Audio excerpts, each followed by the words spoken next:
Hey everyone, welcome back. Today we're going to be talking about the 3 things that no one tells you when buying your first home. Point 1 is get out of debt and have an emergency fund. This may seem ridiculous, but honestly the psychological benefit of having no debt when you purchase your first home gives you a lot more freedom and allows you to enjoy that home more. Like let's take for example, you have your mortgage payment, and then you have a car payment, then you have a credit card payment, and your student loan payment. So you have your income, and then all of these things are coming out of your paycheck. But then let's say a couple months into your home ownership, or a year or whatever it would be, your hot water heater breaks, your HVAC system goes, or you have, just a standard maintenance repair that you have with owning a home. So when you add in that repair, then you're just taking more and more out of your bank account. But if you were to have no debt, like let's say you have your 3 to 6 month emergency fund, you have your credit card paid off, and your student loan and your car's paid off, then you just have your mortgage payment, and then you have the freedom to be able to pay for repairs and then not have to stress about where that money is coming from, especially with what's going on in the economy currently. Point 2, there's going to be a lot more expenses than you think there are. So let's say, for example, you're renting currently. Right now you're going to have gas, electric, and water, or so some variation of those. Those are typical utilities. So those are going to be counted in this list, but they're not necessarily going to be ones that we focus on. So then you have your ones that are specific to homeowners, which are taxes and homeowners insurance. And you hate to be enjoying your new home, and in the first year you're realizing that basically everyone feels like they are entitled to your money. You're paying taxes, you're paying homeowners insurance, you're paying all these other expenses that you may not have had before. And another category to look at is things that you're going to want to purchase as a homeowner that you either may need or that you may want. So for example, you have a lawnmower, a weed eater, a grill, lawn chairs, chainsaw, custom shelving for your brand new home. A fire pit for you to enjoy with your friends. Also a patio to be able to set that fire pit on. You're probably going to want to go in and repaint the house or the cabinets or some variation of that.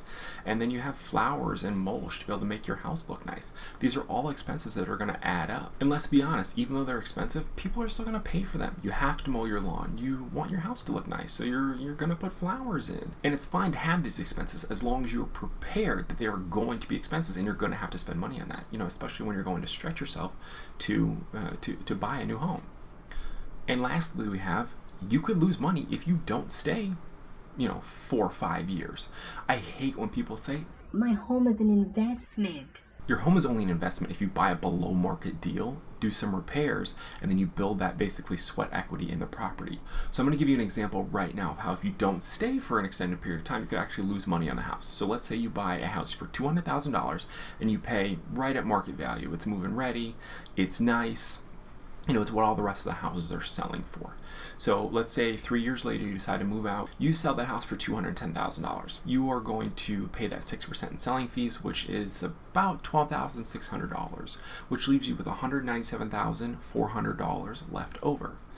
Now you may be thinking, well, it cost me $3,000 to live in that property. That's really not that bad. I would have lost less than that, if I was just to rent. But then you also have to look at other expenses, not your gas and electric and water, because those are ones that you would incur anyway, even if you're living in an apartment or somewhere else. But you have to look at your taxes and homeowners insurance. So let's say your taxes and homeowner insurance combined is $3,000. You have $2,000 for taxes, $1,000 for homeowners insurance. Well, after 3 years, that's $9,000 in expense that you would not have had living in an apartment. Then this is not to discourage you from owning a home or staying in homes for short periods of time. This is just to make you realize the numbers and everything is going on behind the scenes.